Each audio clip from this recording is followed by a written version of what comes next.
مقبولیت زمین بوس نیتن یاہو کی سیاسی قبر تیار. اب تو یہودی بھی نیتن یاہو سے جان چھڑانے لگے اور ایران کے حق میں باتیں کرنے لگے. اس سارے معاملے پر اظہر علی خان سے بات کرتے ہیں. اظہر بھائی، ایک سروے ہوا ہے، اس میں جو اس کی مقبولیت تھی وہ بالکل بیٹھ گئی ہے، بالکل زمین بوس ہو گئی ہے. یہودی جو ہے اب تو اس سے جان چھڑانے لگ گئے ہیں اور اب آگے الیکشن بھی ہیں. مجھے تو لگتا ہے کہ نیتن یاہو کی سیاسی قبر بھی تیار ہے. یہ بہت ہی دلچسپ عادل بھائی سروے ہے، کیونکہ یہ یہودیوں نے کیا ہے، کسی مسلمان نے نہیں کیا. اچھا. یہودیوں نے سروے کیا ہے، یہودیوں سے سوال کیا ہے، سوال کرنے والا بھی یہودی تھا، جواب دینے والا بھی یہودی تھا. اور یہ ان کا ایک انسٹیٹیوٹ ہے وہاں کا تل اویو کا، اس نے یہ ایک سروے کیا اور اس نے جا کے یہودیوں سے سوال کرنا شروع کیا کہ آپ کیا سمجھتے ہیں کہ یہ جو جنگ ہوئی ہے ایران اور اسرائیل کے درمیان، اس میں کون جیتا. اور دوسرا سوال انہوں نے یہ کیا کہ کیا آپ سمجھتے ہیں کہ نیتن یاہو جو ہے وہ کامیاب ہوئے ہیں. تو پہلے سوال کا جواب یہ تھا کہ اسرائیلیوں نے دو ٹوک الفاظ میں کہا کہ یہ جو جنگ ہے وہ ایران جیتا ہے، اسرائیل اس جنگ میں ہار گیا ہے. 92% اسرائیلیوں نے یہ کہا کہ ایران یہ جنگ جیتا ہے. اور دوسری بات انہوں نے جو کہی، دوسرے سوال کا جواب انہوں نے دیا کہ نیتن یاہو اور اس کی پالیسیاں بری طرح ناکام ہو گئی ہیں اور نیتن یاہو کو اس سروے نے مائنس کر دیا ہے. ایک سروے نیتن یاہو نے کرایا تھا اور اس نے کہا تھا کہ میری مقبولیت کافی کم ہوئی ہے، میں ذرا چیک کر کے دیکھتا ہوں. تو اس میں بھی انہوں نے بہت احتیاط سے جب وہ سروے کیا، یعنی بہت احتیاط سے سروے کرایا، خود کرایا اور اس کے جو رزلٹس ہیں وہ خود کمپائل کیے. تو اس میں بھی جو ہے نا وہ اس میں بھی انہوں نے 24% کے قریب جو ہے وہ اس کی مقبولیت رہ گئی تھی. جی 66% سے اوپر چلی گئی تھی اس کی جو غیر مقبولیت ہے. تو اس کا مطلب یہ ہے کہ جو سروے نیتن یاہو خود کرا رہا ہے اس میں بھی وہ مائنس ہو چکا ہے. جو سروے آزاد ذرائع کرا رہے ہیں اور یونیورسٹیز کرا رہی ہیں، اسٹوڈنٹ سے پوچھ رہی ہیں، جاب کرنے والوں سے پوچھ رہی ہیں، خواتین سے پوچھ رہے ہیں، تو ان سب کا جواب یہ ہے کہ نیتن یاہو ناکام ہو چکا ہے اور اسرائیل جو ہے یہ جنگ ہارا ہے، ایران یہ جنگ جیتا ہے. اب بات یہ ہوتی ہے کہ کن بیسس پہ لوگ یہ بات کر رہے ہیں. اصل میں بات سادی سی یہ ہے کہ کن بیسس پہ لوگ یہ کہہ رہے ہیں کہ نیتن یاہو ناکام ہو گیا اور ایران جیت گیا ہے. تو سیدھی اور کھری بات اس میں یہ ہے کہ لوگوں نے اپنی آنکھوں سے یہ جنگ دیکھی ہے. ہاں جی بالکل. ان پر میزائل گرتے رہے، ان کی تنصیبات تباہ ہوتی رہی، انہوں نے اپنی آنکھوں سے دیکھا کہ کہاں کہاں تباہی پھیل رہی ہے. جی ان کو یہ بتایا گیا تھا کہ ایران کو اتنا بڑا مسئلہ نہیں ہے، ہم لوگ اس کو سنبھال سکتے ہیں، ہمارے پاس ڈیوڈ سلنگ ہے، آئرن ڈوم ہے. اور اس کے سارے ناکام ہو گئے. جی اس کے وہ سارے ناکام ہو گئے. ان کے جو ایران کے پیٹریوٹ اور ایران کے جو بیلسٹک اور ہائپرسونک میزائل سے وہ پینیٹریٹ کرتے گئے اور آ کے تل اویو میں جو ہے وہ رنگین کر دیا اس کا ماحول. اور اس کا آسمان جو تھا وہ پورا آگ اور شعلے بلند ہوتے رہے. جی اور لوگوں نے یہ سب اپنی آنکھوں سے دیکھا. لوگ اپنے گھروں کو چھوڑ کے بھاگے، انہوں نے سائرن سنے، وہ لوگ جا کے بنکرز میں بیٹھے، انہوں نے ایک اذیت ناک زندگی گزاری، گٹر کی بو تھی اور پتہ نہیں کیا. ہاں جی بالکل، یہ ہم رپورٹ بھی کرتے رہے ہیں. جی بہت ولاگز اس کے اوپر ہم لوگ کرتے رہے ہیں کہ وہاں کیا صورتحال تھی. تو لوگوں نے بنکرز میں لاشیں دیکھی ہیں. جو لوگ دل کا دورہ پڑنے سے مر گئے، ان کی لاش اٹھانے والا کوئی نہیں تھا، وہاں پانی نہیں تھا، وہاں پہ سہولیات نہیں تھیں. تو انہیں اندازہ یہ ہوا کہ یہ بنکرز جو تھے وہ 1-2 دن کے لیے بنائے گئے تھے، اتنی طویل جنگ کے لیے نہیں بنائے گئے تھے. اور اگر کوئی طویل جنگ کر رہا ہے تو اس کا مطلب ہے وہ عسکری طور پہ بہت زیادہ مضبوط ہے. اور جب انہوں نے دیکھا کہ ایران کتنا مضبوط ہے کہ وہ صرف تل اویو نہیں، تمام شہروں کی تمام اسٹریٹجک لوکیشنز کو نشانہ بناتا ہے. اور اسی کے ساتھ ساتھ وہ تمام آئل ریفائنریز کو، پیٹرو کیمیکل پلانٹس کو، جہاں جہاں بھی ضرورت پڑتی ہے وہ اس کو نشانہ بناتا ہے. تو وہاں جہاں پہ بھی اس کو نشانہ بناتا ہے وہاں اسرائیل کی فوج نہیں ہوتی، وہ بھاگ گئی ہے، اس کی قیادت بنکرز میں چھپ گئی ہے. تو انہیں اندازہ ہوا کہ یہ جنگ نیتن یاہو مکمل ہار گیا. اظہر بھائی یہاں پہ میرے 2 سوالات ہیں. ایک سوال تو یہ ہے کہ چند ماہ بعد اسرائیل میں الیکشن ہونے والے ہیں، تو اس ساری مقبولیت کو مد نظر رکھتے ہوئے مجھے تو لگتا ہے کہ نیتن یاہو کی سیاسی قبر تیار ہے، وہ اگلے آنے والے الیکشن نہیں جیتنے والا. ایک تو میرا سوال یہ ہے.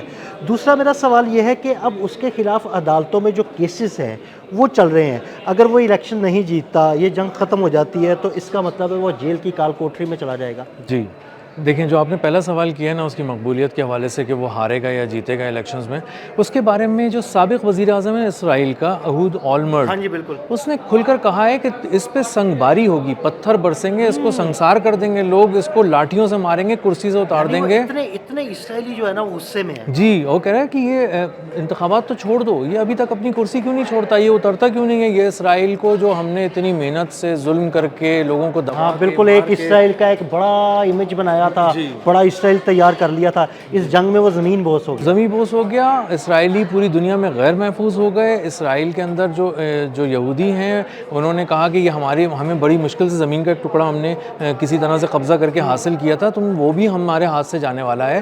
تو اہول اولمرٹ اور اس کے علاوہ ان کے جو ایک ایکس آرمی چیف ہیں, بینی ان کا نام ہے, انہوں نے بھی یہی کہا ہے کہ یہ مروا دے گا, یہ تباہی کی نہج پر اس نے پہنچا دیا ہے, اور اگر اس کو فوری طور پہ اس سے جان نہیں چھڑائی اور الیکشنز کا انتظار کرتے رہے تو اسرائیل زمین بوس ہو جائے گا, گر جائے گا, تباہ ہو جائے گا. اور اسی لیے آپ دیکھیں کہ آنے والے دنوں میں الیکشن کو چرانے کا منصوبہ ہے. اس پہ بھی ہم انشاءاللہ ایک ولاگ کریں گے کہ کس طرح اس نے پلاننگ کی ہے نتن یاہو نے کہ اگلا الیکشن کیسے چرانا ہے, اور اتنی توجہ سے, اتنی تفصیل سے, باریک بینی سے. ہاں, وہ ساری تفصیل جو ہے نا وہ کس طرح چرانا ہے, وہ ساری تفصیلات ہم انشاءاللہ اپنے ناظرین کے ساتھ شیئر کریں گے. وہ اتنی باریک بینی سے وہ سارا پلان بنایا ہے کہ لوگ حیران ہو گئے ہیں, اور اسی کے بعد وہ کہہ رہے ہیں کہ اگر تم نے مزید کرسی پہ رہے تو بھی ہم تمہیں چھوڑیں گے نہیں, اور اگر مزید الیکشن چرانے کی کوشش کی تب بھی تمہیں نہیں چھوڑیں گے. جو آپ کا دوسرا سوال تھا کہ یہ اس کے ساتھ کیا ہوگا, تو اس کے ساتھ بہت برا ہونے والا ہے. اس کی ایک بہت سخت سزا ہے جو اس کے کرپشن کے کیسز میں, اختیارات سے تجاوز کے کیسز میں, اور پتہ نہیں کون کون سے کیسز میں جب کھلیں گے تو پتہ چلے گا کہ ایک جج کا بھی جو ہے وہ حادثے میں مار دیا گیا تھا جو اس کے خلاف. وہ صرف ایک جج ہی نہیں, اور بھی کئی طرح کے حادثات ہوئے ہیں. جو لوگ اس کیس سے جڑے ہوئے تھے, جو تفتیش کر رہے تھے یا جو کیس کو سن رہے تھے, وہ اسی طرح مختلف حادثات میں جو ہے نا ایک ایک کر کے جو ہے نا وہ مارے جاتے رہے. سب کو مار دیا گیا, اور اسی لیے جو ہے یہ کیس جو ہے بہت ہی اہمیت اختیار کر گیا ہے. اس کیس کو پینڈنگ میں لایا جا رہا ہے, مسلسل اس کو زیر التوا کیا جا رہا ہے, اور تقریباً 10 سال ایسے ہو گئے ہیں جس میں یہ کیس بس کل کی بات لگتی تھی, لیکن معاملہ اتنا طول پکڑ گیا کہ 10-12 سال گزر گئے. تو اب نتن یاہو پھنسنے والا ہے. جو اس پہ چارجز ہیں وہ بہت ہی خوفناک نوعیت کے ہیں. ہر کیس کے حوالے سے بھی اگر آپ توڑ کے دیکھیں گے تو آپ کو اندازہ ہوگا کہ مجموعی طور پہ جیل میں جائے گا. ٹرمپ بڑی اس کی حمایت کرتے رہے, بہت حمایت کرتے رہے, لیکن کیا آنے والے وقت میں ٹرمپ اس کو بچا پائیں گے؟ عدیل بھائی, ٹرمپ نے جان چھڑا لی ہے, اور ٹرمپ نے بہت ہی بری طرح جان چھڑائی ہے. یعنی انہوں نے آہستہ آہستہ لینڈنگ نہیں کی, انہوں نے اس معاملے میں, اس رشتے میں کریش لینڈنگ کر دی ہے, اور ان کو اس بات کی بھی پرواہ نہیں ہے کہ نتن یاہو سے ان کی بات خراب ہوتی ہے کہ نہیں. ڈونلڈ ٹرمپ نے واضح طور پہ جب نتن یاہو ان کو فون کرتا رہا, کہنے لگا کہ مجھے اپنا مسودہ دکھائیں جو آپ کا ایران نہیں دکھایا, دوبارہ کہا, یہاں تک لکھا ان کے میڈیا نے کہ التجا کرنے پر آ گیا کہ پلیز دکھا دو کوئی 1-2 شقیں, تو انہوں نے اس کو جعلی معاہدہ پکڑایا, اس کے ساتھ دوسرا گیم کیا, ویلوگ بھی کیا تھا کہ جعلی خبریں پھیلائیں گی, جعلی معاہدہ پکڑایا گیا تاکہ اسے پتہ ہی نہ لگے بھائی اس پہ کون کون سی چیزیں, اور یہ امن معاہدہ بچایا جا سکے. تو اس کو مسلسل اندھیرے میں رکھا گیا. اس کو اندازہ ہو گیا کہ میں مائنس ہو چکا ہوں, امریکہ کے اندر میری جو لابی ہے اس کا ڈونلڈ ٹرمپ نے اچھی طرح پتہ لگا لیا ہے, اور اب میرے جو ہرکارے ان کو کوئی مشورہ دیتے تھے ڈونلڈ ٹرمپ اب اس کے علاوہ ہر کام کرتے ہیں, وہ ان مشوروں کو نہیں سنتے.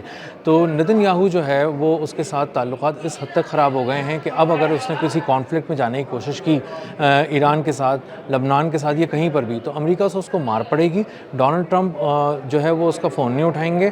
ڈونلڈ ٹرمپ فون اٹھائیں گے تو پہلے کی طرح گالیاں دیں گے, اور امریکہ کو کھل کے یہ سمجھ میں آ گیا ہے کہ اگر کوئی اس وقت خطے کا امن تباہ کرنے پہ تلا ہوا تھا تو وہ ایران نہیں تھا, وہ نتن یاہو تھا. اور جب تک اس کو ہم مائنس نہیں کریں گے, ہم اسی طرح جنگ میں پھنسے رہیں گے, ہمارے اربوں ڈالر ضائع ہوتے رہیں گے, یہ مزے سے عیاشی کرتا رہے گا, اور جب اس کے قربانی دینے کا وقت آئے گا تب بھی یہ امریکی فوجیوں کو مرنے کے لیے آگے کر دے گا. تو اس نے اپنے لوگ تو بچا لیے, اپنا پیسہ بھی بچا لیا, اپنے وسائل بھی بچا لیے, امریکہ کو پوری طرح سے جھونک کر اس کو اچھی طرح سے اس کا چرغا بنوا دیا, اور اب وہ چاہتا ہے کہ وہ اس چرغے کو کھا لے, لیکن ڈونلڈ ٹرمپ اس کو یہ اجازت نہیں دیں گے. میرا نہیں خیال کہ اب امریکہ اس کے قریب آ سکے گا, اور یہ رشتہ اب مستقل بنیادوں پہ آپ کو آنے والے دنوں میں ٹوٹتا نظر آئے گا. بہت شکریہ اظہر بھائی. جی بالکل, اظہر بھائی نے بڑی تفصیل کے ساتھ نیتن یاہو کی سیاسی موت کے بارے میں آپ کو بتایا. مزید اپڈیٹس کے لیے ہمیں فالو کرتے رہیں.